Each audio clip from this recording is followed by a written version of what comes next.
Hello friends, good morning. मैं आरुषि स्वागत करती हूँ हमारे चैनल वेलकम टू एग्जामपुर में। कैसे हैं आप सब लोग? जल्दी से आ जाइए। सभी को गुड मॉर्निंग। क्लास का टाइम हो चुका है।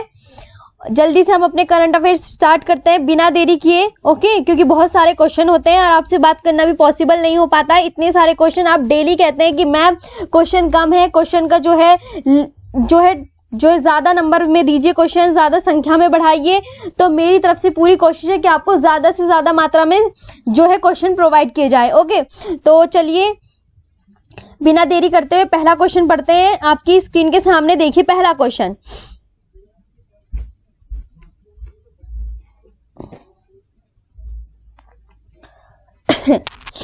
किस संगठन ने राष्ट्रीय आपदा प्रबंधन प्राधिकरण के साथ सहयोग किया और नई दिल्ली में आपदा प्रतिरोधी संरचना IWDRI 2019 पर अंतर्राष्ट्रीय कार्यशाला का आयोजन किया? तो ऑप्शन: संघीय आपातकालीन प्रबंधन एजेंसी, आपदा जोखिम न्यूनीकरण के लिए संयुक्त राष्ट्र कार्यालय, अमेरिकी भूवैज्ञानिक सर्वेक्षण, भूकंप इंजीनियरिंग अनुसंधान के लिए बहुविषयक केंद्र, इनमें से कोई नहीं। तो आपका जो राइट आंसर है इसमें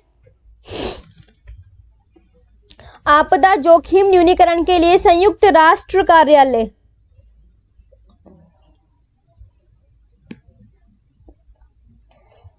United Nations office for disaster risk reduction, okay?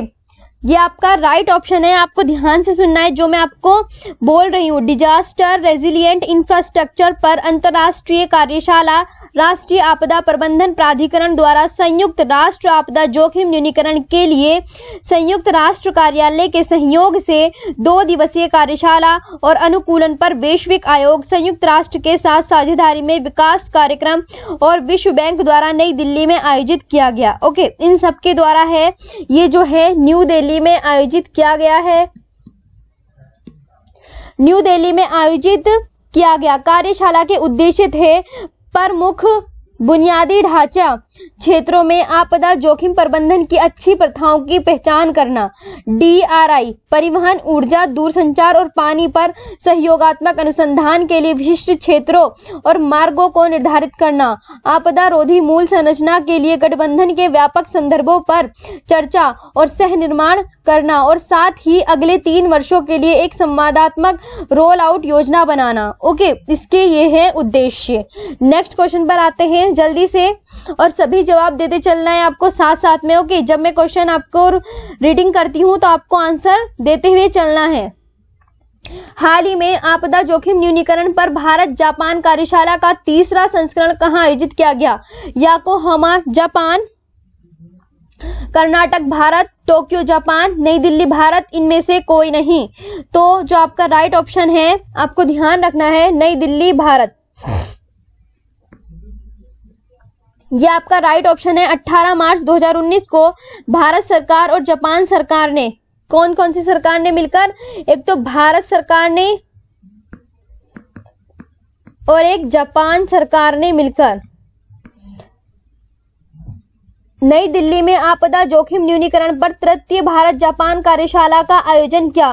प्रधानमंत्री के अतिरिक्त प्रधान सचिव डॉक्टर PK मिश्रा ने कार्यशाला का उद्घाटन किया।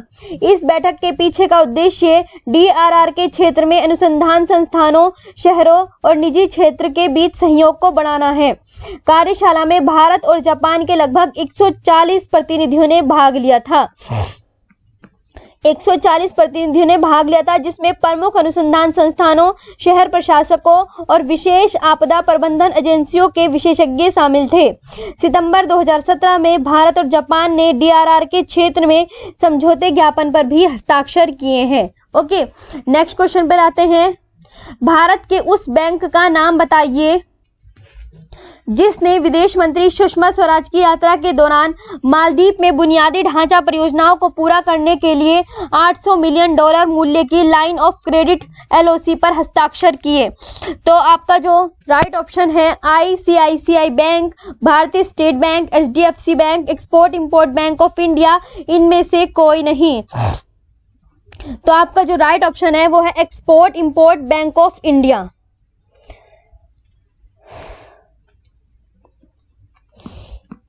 ओके, विदेश मंत्री सुषमा स्वराज ने अपने मालदीव के जो उनके समकक्ष हैं अब्दुल्ला शाहिद के साथ 17 और 18 मार्च 2019 को 2 दिवसीय संयुक्त मंत्री स्तरीय बैठक की। इतने पॉइंट्स आपको ध्यान रखना है। और मालदीव में नई सरकार के बुनियादी ढांचा परियोजनाओं को वित्त देने के लिए 800 मिलियन की क्रेडिट लाइन के लिए भारत निर्यात बैंक के बीच वे मालदीव के वित्त मंत्रालय ने एक समझौते पर हस्ताक्षर किए हैं। ओके, एक्जिम वे मालदीव के वित्त मंत्रालय ने MOU पर साइन किए हैं। ओके, इतना पॉइंट्स आपको ध्यान रखने हैं। दिसंबर 2018 में इब्राहिम मोहम्मद सोलिह की यात्रा के दौरान की गई घोषणा के अनुसार भारत 1.4 बिलियन अमेरिकी डॉलर की वित्त सहायता प्रदान करेगा। क्रेडिट ऑफ लाइन इस वित्त सहायता का एक हिस्सा है। एक्जिम बैंक जो है 1.75% ब्याज दर लेगा। ये जो एक्जिम बैंक है ये ब्याज दर लेगा 1.75% और ऋण 5 साल की मोहलत के बाद 15 साल के पुनर्भुगतान अवधि के साथ आएगा। नेक्स्ट क्वेश्चन पर आते हैं। किस राज्य सरकार ने अपनी राजधानी में यातायात के बुनियादी ढांचे को मजबूत करने के लिए ओला के साथ समझौते ज्ञापन पर हस्ताक्षर किए हैं? तेलंगाना, आंध्र प्रदेश, कर्नाटक, तमिलनाडु, इनमें से कोई नहीं। तो आपका जो राइट ऑप्शन है वो है तेलंगाना। हैदराबाद में ट्रैफिक इंफ्रास्ट्रक्चर को और मजबूत करने के लिए स्मार्ट सॉल्यूशन को लागू करने के लिए सरकार की पहल का समर्थन करने के लिए ओला और तेलंगाना सरकार के बीच एक समझौते ज्ञापन पर हस्ताक्षर किए गए। MOU के बारे में पहला पायलट प्रस्ताव प्रस्तावित डायनेमिक मैपिंग है। हैदराबाद में विभिन्न प्रमुख सड़कों की सवारी की गुणवत्ता ओला प्लेटफॉर्म पर चलने वाले वाहनों के नेटवर्क से होगी।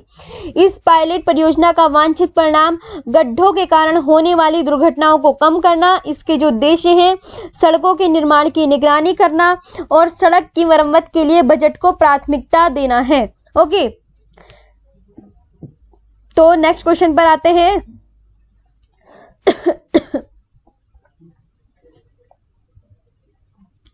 जम्मू कश्मीर में आतंकवाद विरोधी अभियानों को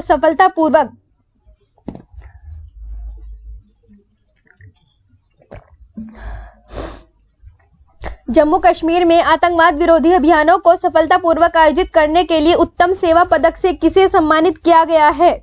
तो प्रदीप कुमार पांडे को, अनिल कुमार भट्ट को, विजय कुमार को, इरफान रमजान शेख को या इनमें से कोई नहीं। तो आपका जो राइट ऑप्शन है वो है अनिल कुमार भट्ट। अनिल कुमार भट्ट 19 मार्च 2019 को राष्ट्रपति रामनाथ कोविंद द्वारा गैलेंट्री अवार्ड्स और विशिष्ट सेवा सजावट को राष्ट्रपति भवन में आयोजित किया गया, जो कि राष्ट्रपति भवन नई दिल्ली में आयोजित किया गया था। भारतीय सिपाही विजय कुमार, देखिए इनके मैं नाम लिख देती हूं। भारतीय सिपाही एक तो विजय कुमार जी हैं, इन्हें मरणोपरांत। सिपाही प्रदीप कुमार पांडे को, इन्हें भी मरणोपरांत। और लेफ्टिनेंट जनरल अनिल कुमार भट्ट को, और दूसरे हैं इरफान रमजान शेख। ओके, इन सबको जो है राष्ट्रपति भवन में इस सम्मान से आयोजित किया गया है। ओके, नेक्स्ट क्वेश्चन पर आते हैं। भारत में उज्बेकिस्तान के सांस्कृतिक और पर्यटन राजदूत के रूप में नियुक्त पहला भारतीय कौन बना है? तो बेनेगल रामाराव, सुब्रमण्यम जयशंकर, अरुण कुमार सिंह, रितु बेरी, इनमें से कोई नहीं। तो भारत में आपका जो राइट ऑप्शन है, इतनी बात आपको ध्यान रखनी है कि रितु बेरी। कौन है? रितु बेरी। डिजाइनर रितु बेरी भारत में उज्बेकिस्तान की सांस्कृतिक और पर्यटन राजदूत के रूप में नियुक्त की जाने वाली पहली भारतीय है।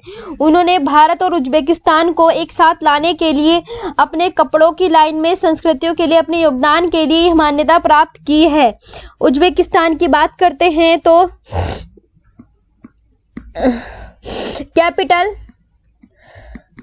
Tashkent,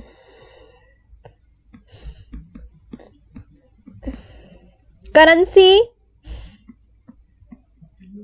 Uzbekistan. Okay, currency Uzbekistan. थोड़ा मेरी तबीयत खराब हो रही है तो साउंड प्रॉब्लम हो सकता है, तो प्लीज आप जो है समझ सकते हैं मेरी बात को, ठीक है। ग्लोबल रिसाइकलिंग डे 2019 का विषय क्या था? थीम भविष्य में पुनर्चक्रण, थीम पुनरावर्तन, ग्लोबल अर्थव्यवस्था, थीम पर्यावरण का पुनर्चक्रण, थीम भविष्य की दुनिया का पुनर्चक्रण, या इनमें से कोई नहीं। तो इसकी जो थीम थी भविष्य में पुनर्चक्रण, भविष्य में पुनर्चक्रण। Theme recycle into the future. वैश्विक पुनर्चक्रण दिवस हर साल 18 मार्च को आयोजित किया जाता है, जिसका उद्देश्य दुनिया भर में सरकारों, व्यवसायों, समुदायों और व्यक्तियों की मानसिकता को बदलना है, ताकि रिसाइकिल को संसाधन के रूप में देखा जा सके, बेकार नहीं। जो रिसाइकिल चीजें होती हैं उनको संसाधन के रूप में, यानी कि उनको दोबारा यूज करने लायक बनाया जा सके, उन्हें बेकार ना समझा जाए। वैश्विक पुनर्चक्रण दिवस 2019 के लिए थीम भविष्य में पुनर्चक्रण, यह 2018 में बनाया गया था ताकि इसे पहचाना जा सके, सहायता दी जा सके या मनाया जा सके। रिसाइकलिंग हमारे कीमती प्राथमिक संसाधनों को संरक्षित करने और हमारे ग्रह के भविष्य को सुरक्षित करने में महत्व रखता है। ओके, इतनी बात आपको ध्यान रखनी है। नेक्स्ट क्वेश्चन पर आते हैं। भारत अफ्रीकी परियोजना साझेदारी पर 3 दिवसीय 14वें CII एग्जिम बैंक कॉन्क्लेव का आयोजन कहाँ हुआ, जिसमें डिजिटल बुनियादी ढांचे और डिजिटल कौशल पर 2 प्रमुख विषयों पर चर्चा की गई है? कोलकाता, पुणे, नई दिल्ली, बेंगलुरु, इनमें से कोई नहीं। तो 19 मार्च 2019 को जो आपका राइट ऑप्शन है वो है नई दिल्ली। 19 मार्च 2019 को भारत अफ्रीका परियोजना साझेदारी पर 3 दिवसीय 14वें CII एग्जिम बैंक कॉन्क्लेव का नई दिल्ली में समापन हुआ। कॉन्क्लेव भारत और अफ्रीका के बीच आर्थिक और व्यापारिक दृष्टि से साझेदारी को बढ़ाएगा। यह आयोजन वाणिज्य और उद्योग मंत्रालय द्वारा एग्जिम बैंक ऑफ इंडिया और भारतीय उद्योग परिसंघ के सहयोग से किया गया था। यह सरकार को सीमा पार से परियोजना साझेदारी की एक सीमा, जहां भारत अफ्रीका साझेदारी वैश्विक अर्थव्यवस्था के लिए रूप से महत्वपूर्ण मानी जाती है, उसमें यह मदद करेगा। कॉन्क्लेव के दौरान चर्चा के लिए पहचाने जाने वाले प्रमुख क्षेत्र 2 प्रमुख विषयों के आसपास घूमते हैं। ओके, इतनी बात आपको ध्यान रखनी। देखिए, ये 14वें CII एग्जिम बैंक का दिल्ली में, कहां पर? दिल्ली में समापन हुआ। भारत और अफ्रीका के बीच, किस किस के बीच में? कॉन्क्लेव जो है भारत और अफ्रीका के बीच आर्थिक और व्यापारिक दृष्टि से साझेदारी को बढ़ाएगा। भारत और अफ्रीका के बीच आर्थिक और व्यापारिक दृष्टि से साझेदारी को बढ़ाएगा। इसके बाद जो है नेक्स्ट क्वेश्चन पर आते हैं। भारत और पेरू के बीच 2 तरफा वाणिज्य बढ़ाने के लिए मुक्त व्यापार समझौते का 4था दौर कहां आयोजित किया गया? तो पेरू के जिलों भारत, बेंगलुरु, भारत, नई दिल्ली, पेरू, लीमा, इनमें से कोई नहीं। तो आपका जो राइट ऑप्शन है, भारत और पेरू के बीच 15 मार्च को निशुल्क व्यापार समझौते के 4th नंबर के दौर की वार्ता संपन्न हुई। FTA समझौते का उद्देश्य भारत और पेरू के बीच, किस किस के बीच में? भारत और पेरू के बीच में 2 तरफा वाणिज्य को बढ़ाना है। भारत और पेरू के बीच में द्विपक्षीय व्यापार 2016-17 में $1.77 बिलियन से 2017-18 में $3.13 बिलियन बढ़ गया है। और लैटिन अमेरिका और कैरिबियाई क्षेत्र में लीमा भारत के लिए निर्यात गंतव्य में 3रे स्थान पर रहा है। ओके, नेक्स्ट क्वेश्चन पर आते हैं। तो इसका जो राइट ऑप्शन है वो पेरू का लीमा है। पेरू का ट्रूजिलो है, ट्रूजिलो। पेरू की अगर हम बात करें,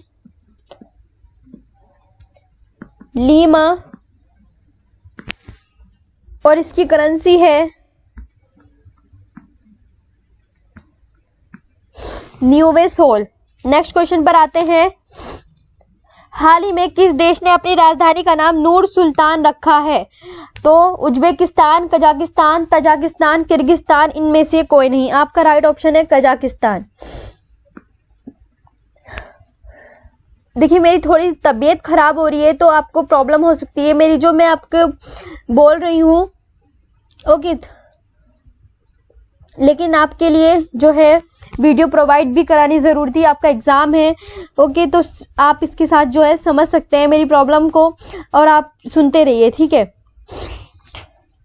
20 मार्च 2019 को कजाकिस्तान ने अपने पिछले नाम अस्ताना से, पिछला नाम इसका क्या था कजाकिस्तान का कैपिटल का?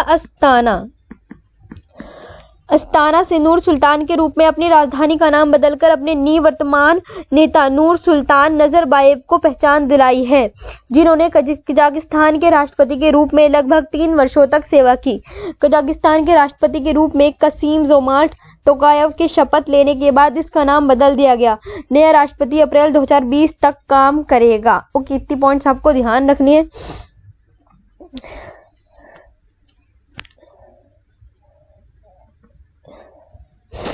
कसीम नए राष्ट्रपति जो हैं प्रेसिडेंट।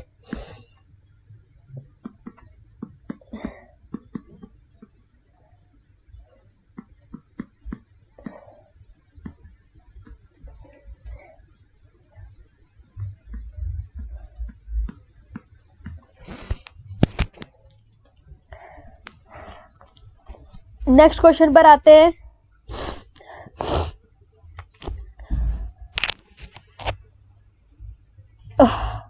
भारतीय रिजर्व बैंक के द्वारा राज्य में अस्थायी तरलता बेमेल को ब्रिज करने के लिए राज्य सरकार को दिए गए अल्पकालिक ऋण का नाम क्या है? Ways and means advance short terms loans and advance short term repairing loans grant against fixed deposit. तो आपका जो राइट ऑप्शन है वेज एंड मीन्स एडवांस्ड,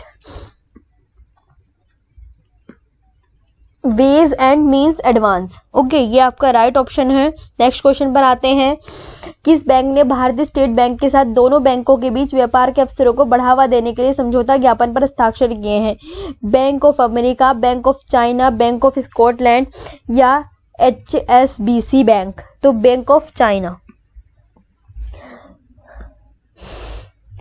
19 मार्च 2019 को भारतीय स्टेट बैंक ने व्यापार के अवसरों को बढ़ावा देने के लिए पूंजी आकार बैंक ऑफ चाइना द्वारा दुनिया के तीसरे सबसे बड़े बैंक के साथ एक समझौते पर हस्ताक्षर किए हैं।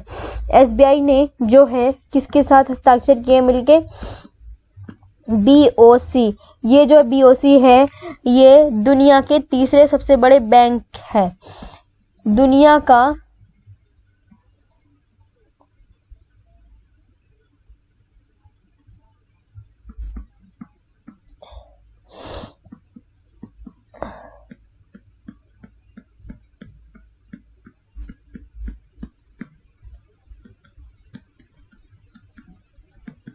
ये दुनिया का तीसरा सबसे बड़ा बैंक है।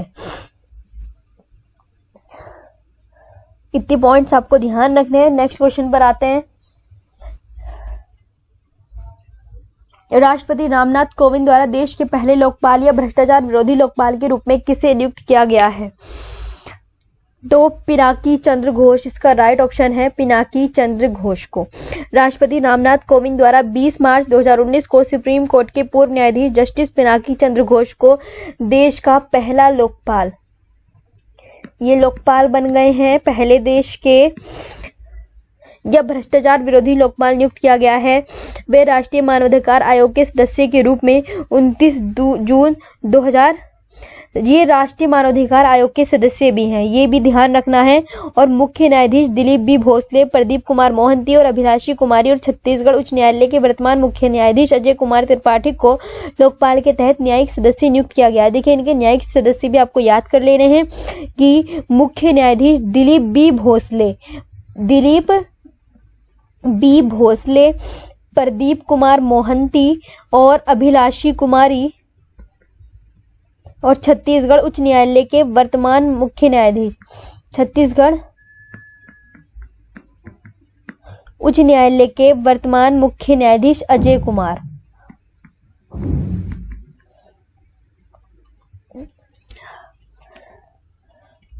अजय कुमार त्रिपाठी को लोकपाल के तहत न्यायिक सदस्य नियुक्त किया गया है। ओके, और लोकपाल अधिनियम के 5 साल लोक सेवकों द्वारा भ्रष्टाचार के मामलों को देखने के लिए चयन किया गया था। नेक्स्ट क्वेश्चन पर आते हैं। कसीम जोमार्ट टोकायेव ने किस देश के राष्ट्रपति के रूप में शपथ ली है? तो अजरबैजान, जॉर्जिया, कजाकिस्तान, उज्बेकिस्तान, इनमें से कोई नहीं। तो यह है कजाकिस्तान। 78 वर्षीय कजाकिस्तान के राष्ट्रपति नूर सुल्तान नजरबायेव, क्या नाम है इनका? नूर सुल्तान नजरबायेव ने लगभग 3 दशकों के बाद बिना किसी विशेष कारण के सत्ता में आने के बाद इस्तीफे की घोषणा की। उन्होंने 24 अप्रैल 1990 से 19 मार्च 2019 तक अपने इस्तीफे तक कजाकिस्तान के पहले और एकमात्र राष्ट्रपति के रूप में कार्य किया। नूर सुल्तान नजरबायेव का स्थान कासिम जोमार्ट टोकायेव लेंगे। ओके, इतने पॉइंट्स आपको ध्यान रखने हैं। नेक्स्ट क्वेश्चन पर आते हैं। नासा के अमेरिका स्थित शोधकर्ताओं के अनुसार कौन सा ग्रह पृथ्वी के करीब है? यूरेनस, बुध, बृहस्पति, नेपच्यून, इनमें से कोई नहीं। तो आपका जो राइट ऑप्शन है वो है बुध।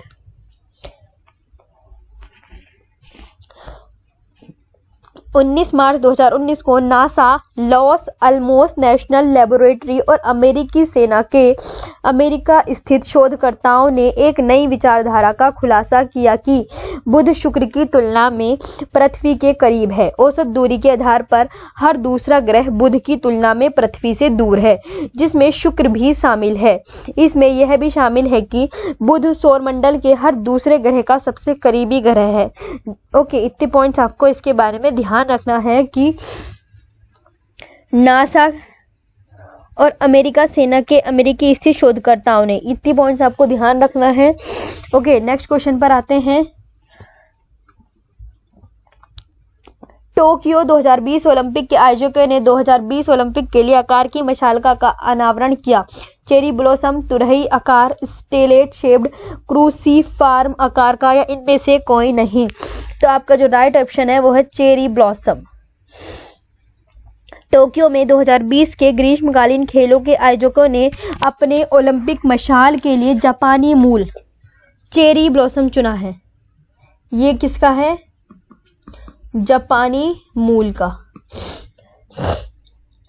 डिजाइन का अनावरण न केवल एक पारंपरिक सकुरा मोन फूल प्रतीक का उपयोग करता है, बल्कि देश की जानी मानी बुलेट ट्रेनों के निर्माण में इस्तेमाल होने वाली एक ही एल्यूमिनियम एक्सट्रूजन तकनीक भी है।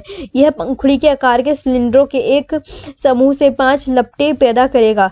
मशाल उसी अत्याधुनिक तकनीक का उपयोग करके बनाई गई है जैसे कि जापान की बुलेट ट्रेनों के उत्पादन में होता है, और यह एल्यूमिनियम के एक निर्बाध एकल टुकड़े से बनता है। इसके पॉइंट आपको ध्यान रखने हैं। इसकी जो लंबाई है वो 71 सेमी है और इसका वजन 1.2 किलोग्राम है। नेक्स्ट क्वेश्चन पर आते हैं।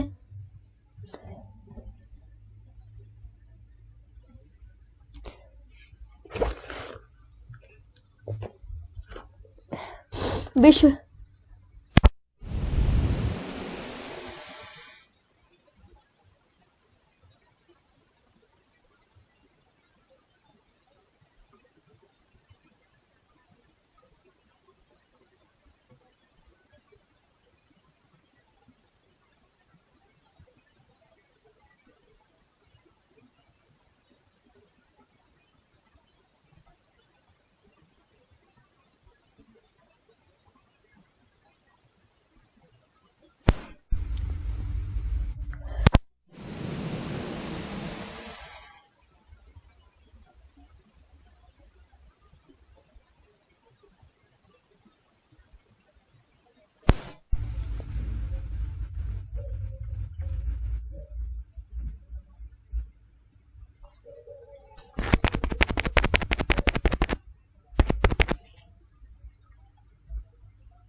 चलिए नेक्स्ट क्वेश्चन पर आते हैं।